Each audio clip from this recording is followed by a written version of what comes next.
ಮಾತಾಡ ಮಾನ್ಯ ಅಧ್ಯಕ್ಷರೇ,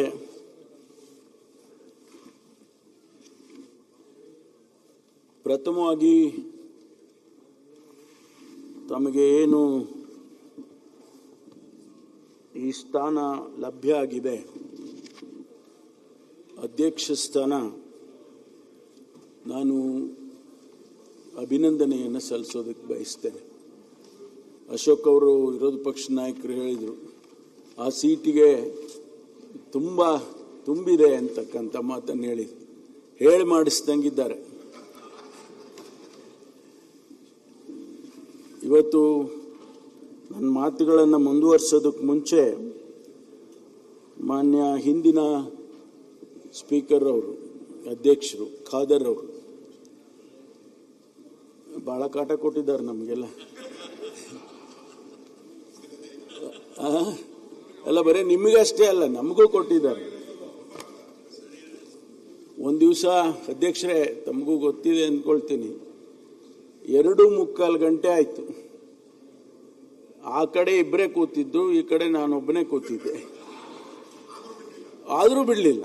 ನಾನು ಕೇಳಿದೆ, ಅಧ್ಯಕ್ಷರೇ ನಾಳೆ ತಗೊಳ್ಳಿ, ಅದೇನು ಪರವಾಗಿಲ್ಲ, ಏನು ಅಂಥದ್ದೇನು ಎಮರ್ಜೆನ್ಸಿ ವಿಷಯ ಏನಿಲ್ಲ, ನೀವು ನಾಳೆ ತಗೊಳ್ಳಿ ಅಂತ. ಬಿಡಲಿಲ್ಲ ಅವರು.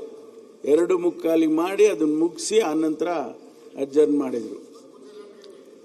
ಆದರೆ ಒಂದು ಅವರಲ್ಲಿ ನಾನು ಕಂಡದ್ದು, ಭಾಳ ಜನರಿಗೆ ಅವರನ್ನು ಸ್ಪೀಕರ್ ಮಾಡಿದಾಗ ನಮ್ಮ ಪಕ್ಷದ ವತಿಯಿಂದ ಯಾರೂ ಒಪ್ಪಲಿಲ್ಲ ಸ್ಪೀಕರ್ ಆಗೋದಕ್ಕೆ. ಬಹುಶಃ ಯಾರು ನಮ್ಮ ಹಿರಿಯರು ಯಾರೂ ಒಪ್ಪಿರಲಿಲ್ಲ. ಆದರೆ ಖಾದರ್ ಅವರನ್ನು ಮಂತ್ರಿ ಮಾಡಬೇಕು ಅಂತಕ್ಕಂಥದ್ದು ಬಂದಾಗ ಅವರಿಗೆ ಅನೇಕ ಕಾರಣದಿಂದ, ತಮಗೆಲ್ಲ ಗೊತ್ತಿದೆ ರಾಜಕಾರಣದಲ್ಲಿ ಯಾವ ರೀತಿ ನಡೆಯುತ್ತೆ ಅಂತ, ಮಂತ್ರಿ ಮಾಡೋದಕ್ಕಾಗಲಿಲ್ಲ ಅಂತ ಹೇಳಿ ನಮ್ಮ ಹೈಕಮಾಂಡ್ನವರು ಅವ್ರನ್ನ ಸ್ಪೀಕರ್ ಆಗಿ ಅಂತ ಹೇಳ್ತಾರೆ. ಅವರು ತಕ್ಷಣ ಒಪ್ಕೊಂಡಿದ್ದಾರೆ. ಆದರೆ ಒಂದು ಕಂಡೀಷನ್ ಹಾಕಿದ್ರು, ನನಗೆ ಮುಂದೆ 2 ವರ್ಷ ಆದಮೇಲೆ ಸ್ಪೀಕರ್ ಮಂತ್ರಿ ಮಾಡಬೇಕು ಅಂತಕ್ಕಂಥ ಕಂಡೀಷನ್ ಹಾಕಿದ್ರು ಅಂತ ಕೇಳಿದ್ದೇನೆ ನಾನು. ಅದೇ ರೀತಿ ಅವರು ಆ ಸ್ಥಾನದಲ್ಲಿ ಕೂತ್ಕೊಂಡು ಭಾಳ ಪ್ರಾಮಾಣಿಕವಾಗಿ ಕೆಲಸವನ್ನು ಮಾಡಿದರು. ಬಹುಶಃ ಚಿಕ್ಕ ವಯಸ್ಸಿನಲ್ಲಿ ಭಾಳ ಜನರಿಗೆ ಒಂದಷ್ಟು ಅನುಮಾನ, ಯಾವ ರೀತಿ ನಡ್ಕೊಳ್ತಾರೆ, ಅನುಭವದ ಕೊರತೆ ಇದೆ ಅಂಥೇಳಿ ಭಾಳ ಜನರಿಗೆ ಅನುಮಾನ ಇತ್ತು ಅಂತ ಕಾಣಿಸುತ್ತೆ. ಆದರೆ ಆ ಅನುಮಾನಗಳನ್ನೆಲ್ಲ ದೂರ ಮಾಡಿ ಆ ಸ್ಥಾನಕ್ಕೆ ಅತ್ಯಂತ ಗೌರವವನ್ನು ತಂದುಕೊಡ್ತಕ್ಕಂಥ ಕೆಲಸವನ್ನು ಮಾನ್ಯ ಖಾದರ್ ಅವರು ಮಾಡಿದ್ದಾರೆ ಅಂಥೇಳಿ ಭಾಳ ಪ್ರಶಂಸೆಯ ಮಾತನ್ನು ಈ ಸಂದರ್ಭದಲ್ಲಿ ಹೇಳ್ತೇನೆ. ಜೊತೆಗೆ ಅನೇಕ ಬದಲಾವಣೆಗಳಂತಂದರು ಅವರು. ನನಗೆ ಹೇಳಿದರು ಒಂದು ದಿವಸ, ಕಾಮನ್ವೆಲ್ತ್ ಕಂಟ್ರೀಸಿಗೆಲ್ಲ ನಾನು ಸ್ಪೀಕರ್ಗಳ ಜೊತೆಯಲ್ಲಿ ಡೆಲಿಗೇಷನ್ಸ್ ಹೋದಾಗ ಅಲ್ಲೆಲ್ಲ ಆ ಸದನಗಳನ್ನು ನೋಡುವಾಗ ಎಷ್ಟೊಂದು ಖುಷಿ ಆಗುತ್ತೆ. ಎಷ್ಟು ಚೆನ್ನಾಗಿಟ್ಟಿದ್ದಾರೆ ಅಲ್ಲಿ, ಎಂಟ್ರೆನ್ಸ್ ಎಷ್ಟು ಚೆನ್ನಾಗಿಟ್ಟಿದ್ದಾರೆ, ಅಲ್ಲಿ ಒಳಗಡೆ ಹಾಲ್ ಎಷ್ಟು ಚೆನ್ನಾಗಿಟ್ಟಿದ್ದಾರೆ. ಈ ರೀತಿ ಎಲ್ಲ ಅವರು ನೋಡ್ಕೊಂಡು ಬಂದು ಇಲ್ಲಿ ನಮ್ಮ ಸದನವನ್ನು ಕೂಡ ಅದೇ ರೀತಿ ಮಾಡಬೇಕು ಅಂತೇಳಿ ಒಂದಿಷ್ಟು ಫೇಸ್ ಲಿಫ್ಟ್ ಮಾಡಿದರು. ಆ ಫೇಸ್ ಲಿಫ್ಟು ಇವತ್ತು ನಿಜಕ್ಕೂ ಕೂಡ ಎಂಟ್ರೆನ್ಸಲ್ಲಿ ಬಾಗಿಲಲ್ಲಿ ಬರುವಾಗಲೇ, ವಿಧಾನಸೌಧಕ್ಕೆ ಬರುವಾಗ ಏನೋ ಒಂದು ರೀತಿ ಖುಷಿಯಾಗಿದೆ, ಸಂತೋಷವಾಗಿ ನಾವು ಒಳ್ಳೆಯ ಆರ್ಕಿಟೆಕ್ಚರ್ ಇದನ್ನೆಲ್ಲ ನೋಡಿ ಭಾಳ ಸಂತೋಷ ಆಗುತ್ತೆ. ಅದನ್ನು ಅವರಿಗೆ ನಾನು ಅಭಿನಂದನೆಯನ್ನು ಸಲ್ಲಿಸ್ತೇನೆ. ಮತ್ತು ಇವತ್ತು ಪ್ರೋಟೆಮ್ ಸ್ಪೀಕರ್ ಆಗಿ ನಮ್ಮ ಜಿಲ್ಲೆಯವರು ಜಯಚಂದ್ರ ಅವರು, ನಮಗೆಲ್ಲ ಹಿರಿಯರು, ಬಹುಶಃ ಅವರು ಶಾಸಕನಾದಾಗ ನಾನಿನ್ನೂ ವಿದ್ಯಾರ್ಥಿ ಆಗಿದ್ದೆ ಅಂತ ಕಾಣಿಸುತ್ತೆ. ಅವರು ಪ್ರೋಟೆಮ್ ಸ್ಪೀಕರ್ ಆಗಿ ಇವತ್ತು ತಮ್ಮ ಆಯ್ಕೆಯನ್ನು ಮಾಡ್ತಕ್ಕಂಥ ಪ್ರಕ್ರಿಯೆಯನ್ನು ಬಹಳ ಚೆನ್ನಾಗಿ ಮಾಡಿಕೊಟ್ಟಿದ್ದಾರೆ ಅಂತ ಹೇಳಿ. ಜಯಚಂದ್ರ ಅವರು ಇರುತ್ತಾನ ಸಂತಾಪ ಸೂಚಕ ಮಾತ್ರ ಬಳಕೆ ಮಾಡ್ಕೊಂಡ್ರಿ ನೀವು ಅಂತ? ಇಲ್ಲ, ಅವರೆಲ್ಲ ಮಂತ್ರಿಗಳಾಗಿದ್ದವರು ಹಿಂದೆ, ಇನ್ನೂ ಕೂಡ ಅವಕಾಶಗಳಿದಾವೆ. ಯಾಕೆ ಆ ಥರ ಮಾತು ಹೇಳ್ತೀರ ನೀವು? ಮುಖ್ಯಮಂತ್ರಿಗಳು ಹೇಳಿದ್ದಾರೆ, ಅಲ್ಲಿ ಕುಂತವರು ಮುಖ್ಯಮಂತ್ರಿ ಆಗಿದ್ದಾರೆ. SM ಕೃಷ್ಣ ಅವರು ಅಲ್ಲಿ ಕೂತ್ಕೊಂಡು ಅಲ್ಲಿಂದ ಮುಖ್ಯಮಂತ್ರಿ ಆದರು, ಜಗದೀಶ್ ಶೆಟ್ಟರ್ ಆದರು. ಮುಖ್ಯಮಂತ್ರಿಗಳೇ ಆ ಮಾತು ಹೇಳಿದ್ದಾರೆ ಅಂದರೆ ಸ್ವಲ್ಪ ಯೋಚನೆ ಮಾಡಿ ನೀವು. ಆದ್ದರಿಂದ ಅವರಿಗೂ ಕೂಡ ನಾನು ಅಭಿನಂದನೆಯನ್ನು ಈ ಸಂದರ್ಭದಲ್ಲಿ ಹೇಳ್ತೇನೆ. ಮಾನ್ಯ ಅಧ್ಯಕ್ಷರೇ, ತಮ್ಮ ಕುಟುಂಬ ಬಹಳ ಒಂದು ರೀತಿಯಲ್ಲಿ ಸಮಾಜದಲ್ಲಿ ಆ ಭಾಗದಲ್ಲಿ ಇಡೀ ಜನರ ಪ್ರೀತಿಯನ್ನು ಗಳಿಸಿ ಒಂದು ಕೃಷಿ ಕುಟುಂಬ ಆಗಿ ಪೊಲೀಸ್ ಪಾಟೀಲ್ ಅಂತಕ್ಕಂಥ ಕುಟುಂಬ ಅದು ಹೇಗೆ ಬಂತೋ ಗೊತ್ತಿಲ್ಲ. ತಮ್ಮ ಮನೆತನದಲ್ಲಿ ಯಾರಾದರೂ ಪೊಲೀಸ್ ಆಗಿದ್ರೋ ಏನೋ ಗೊತ್ತಿಲ್ಲ ನನಗೆ.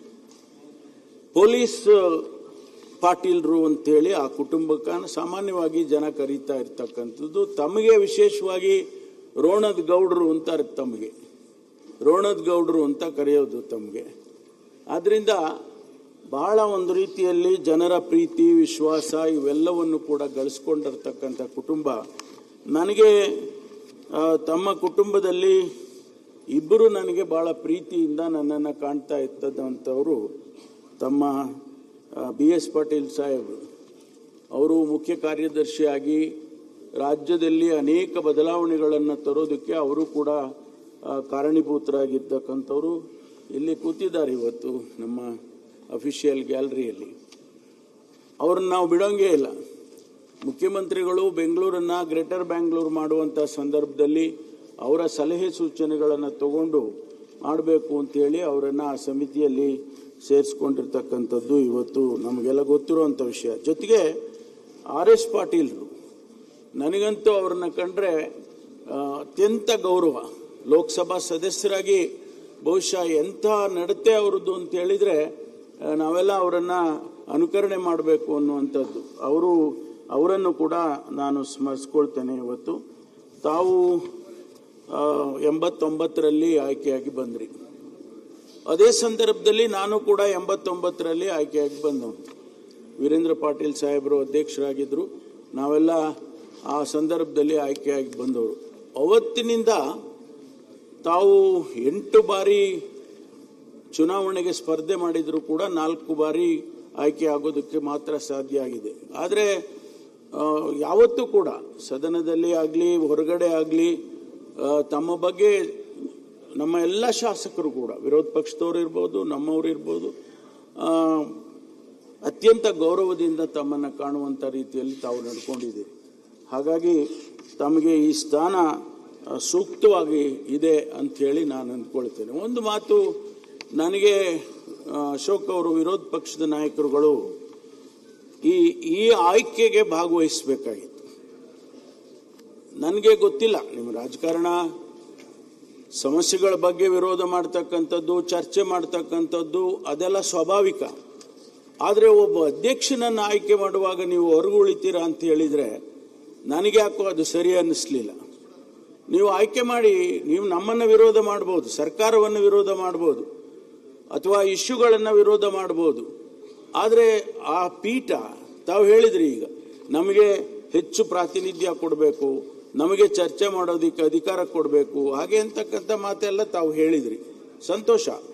ಆದರೆ ಅವರನ್ನು ಆಯ್ಕೆ ಮಾಡುವಾಗ ನೀವು ಭಾಗವಹಿಸಿದ್ದಿದ್ರೆ ಇನ್ನೂ ಗೌರವ ತಮಗೂ ಬರ್ತಾ ಇತ್ತು, ಆ ಪೀಠಕ್ಕೂ ಕೂಡ ತಾವು ಗೌರವವನ್ನು ಕೊಟ್ಟಾಗ ಆಗ್ತಾ ಇತ್ತು ಅಂತೇಳಿ ನನ್ನ ವೈಯಕ್ತಿಕವಾದಂಥ ಅಭಿಪ್ರಾಯ. ಇವತ್ತು ನಾವು ತಮ್ಮಿಂದ ನಿರೀಕ್ಷೆ ಮಾಡೋದೇನು, ಈ ಸದನವನ್ನು ಐತಿಹಾಸಿಕವಾದಂಥ ಸದನ ಇದು. ಕರ್ನಾಟಕದ ವಿಧಾನಸಭೆ, ವಿಧಾನಮಂಡಲ ಅಂತ ಹೇಳಿದರೆ ಬೇರೆ ಬೇರೆ ರಾಜ್ಯದಲ್ಲಿ ಬಹಳ ಗೌರವ ಇದೆ. ಆ ಗೌರವವನ್ನು ಉಳಿಸ್ಕೊಂಡು ಈ ಸದನವನ್ನು ನಡೆಸುವಾಗ ಎಲ್ಲರಿಗೂ ಕೂಡ ಮುಕ್ತ ಅವಕಾಶವನ್ನು ಕೊಡ್ತಕ್ಕಂಥದ್ದಾಗಬೇಕು ಅನ್ನುವಂಥದ್ದು. ಜೊತೆಗೆ ರಾಜ್ಯದ ಸಮಸ್ಯೆಗಳು, ಜ್ವಲಂತ ಸಮಸ್ಯೆಗಳು ಬರ್ತವೆ. ಮಾನ್ಯ ಅಧ್ಯಕ್ಷರೇ, ಸರ್ಕಾರ ಒಂದು ಕಡೆ ಅಭಿಪ್ರಾಯ ಇಟ್ಕೊಂಡಿರ್ತದೆ, ವಿರೋಧ ಪಕ್ಷದವರು ಒಂದು ಕಡೆ ಅಭಿಪ್ರಾಯಗಳನ್ನ ಇಟ್ಕೊಂಡಿರ್ತಾರೆ. ಆದರೆ ರಾಜ್ಯದ ಹಿತದೃಷ್ಟಿಯಿಂದ ಆ ಸಮಸ್ಯೆಯನ್ನು ಯಾವ ರೀತಿ ತಗೊಂಡು ಹೋಗಬೇಕು ಅನ್ನೋದಕ್ಕೆ ಸರ್ಕಾರಕ್ಕೆ ತಾವು ತಿಳಿಸ್ಬೇಕಾಗ್ತದೆ ಅನೇಕ ಸಂದರ್ಭದಲ್ಲಿ. ಹಾಗಾಗಿ ಆ ಪೀಠ ಅನ್ನುವಂಥದ್ದು ಅತ್ಯಂತ ದೊಡ್ಡ ಜವಾಬ್ದಾರಿಯಿಂದ ಇರತಕ್ಕಂಥ ಪೀಠ. ರಾಜ್ಯದ ದೃಷ್ಟಿಯಿಂದ ಇಡೀ ರಾಜ್ಯ ನೋಡ್ತಾ ಇರುತ್ತೆ, ಇಡೀ ರಾಜ್ಯದ ಜನತೆ ನಮ್ಮನ್ನು ನೋಡ್ತಾ ಇರುತ್ತೆ, ತಮ್ಮನ್ನು ನೋಡ್ತಾ ಇರುತ್ತೆ. ಯಾವ ರೀತಿ ತಾವು ತೀರ್ಪುಗಳನ್ನು ಕೊಡ್ತೀರಿ ಅನ್ನೋದನ್ನು ನೋಡ್ತಾ ಇರುತ್ತೆ. ಹಾಗಾಗಿ ಅನೇಕ ಸಂದರ್ಭದಲ್ಲಿ ಅಶೋಕ್ ಅವರು ಹೇಳಿದಾಗೆ 18 ಜನರನ್ನು ಸಸ್ಪೆಂಡ್ ಮಾಡಿದರು. ಯಾವ ಉದ್ದೇಶಕ್ಕೆ ಅಂಥ ಸಂದರ್ಭ ಯಾಕೆ ಬಂತು, ಆ ಸಂದರ್ಭ ಬರೋದಕ್ಕೆ ಯಾರು ಕಾರಣರು, ಇದೆಲ್ಲ ಚರ್ಚೆ ಆಗಬೇಕಾಗ್ತದೆ. ಆದ್ದರಿಂದ ಇಂಥ ಒಂದು ಆ ಪೀಠ ಬಹಳ ಶ್ರೇಷ್ಠವಾಗಿರ್ತಕ್ಕಂಥದ್ದು, ಅತ್ಯಂತ ಗೌರವವಾಗಿರ್ತಕ್ಕಂಥ ಪೀಠವನ್ನು ತಾವು ಅಲಂಕರಿಸಿದ್ದೀರಿ. ಹಾಗಾಗಿ ತಮಗೆ ಶುಭವನ್ನು ನಾನು ಈ ಸಂದರ್ಭದಲ್ಲಿ ಕೋರ್ತೇನೆ. ಬಹಳ ಸಂತೋಷ ಆಗಿದೆ ನನಗಂತೂ. ತಾವು ಮಂತ್ರಿ ಆಗ್ಬೋದಿತ್ತು, ತಾವು ಮಂತ್ರಿ ಆಗೋದಕ್ಕೇನು ಕಷ್ಟ ಇರಲಿಲ್ಲ. ಆದರೆ ನಮ್ಮ ಹೈಕಮಾಂಡ್ನವರು ತಮ್ಮನ್ನು ಗುರುತಿಸಿದ್ದಾರೆ. ಯಾತಕ್ಕೆ ಗುರುತಿಸಿದ್ದಾರೆ ಅಂತ ಹೇಳಿದರೆ, ತಮ್ಮಲ್ಲಿರ್ತಕ್ಕಂಥ ಕೆಲವು ಶ್ರೇಷ್ಠವಾದಂಥ ಗುಣಗಳನ್ನು ನೋಡಿ ಸಮಾಧಾನವಾಗಿ ಇವರು ತೆಗೆದುಕೊಂಡು ಹೋಗ್ಬೋದು ಸದನವನ್ನು ಅಂತ ಹೇಳಿ ತಮ್ಮನ್ನು ಗುರುತಿಸಿ ಇವತ್ತು ಆಯ್ಕೆ ಮಾಡಿದ್ದಾರೆ. ಹಾಗಾಗಿ ತಮಗೆ ಶುಭವಾಗಲಿ. ತಮ್ಮ ಅವಧಿಯಲ್ಲಿ ಈ ಸದನಕ್ಕೆ ಅತ್ಯಂತ ಗೌರವ ಬರಲಿ ಅಂತ ಹೇಳಿ ನಾನು ಹೇಳಿ ನನ್ನ ಮಾತನ್ನು ಮುಗಿಸ್ತೇನೆ. H K Patil. ಸನ್ಮಾನ್ಯ ಅಧ್ಯಕ್ಷರೇ,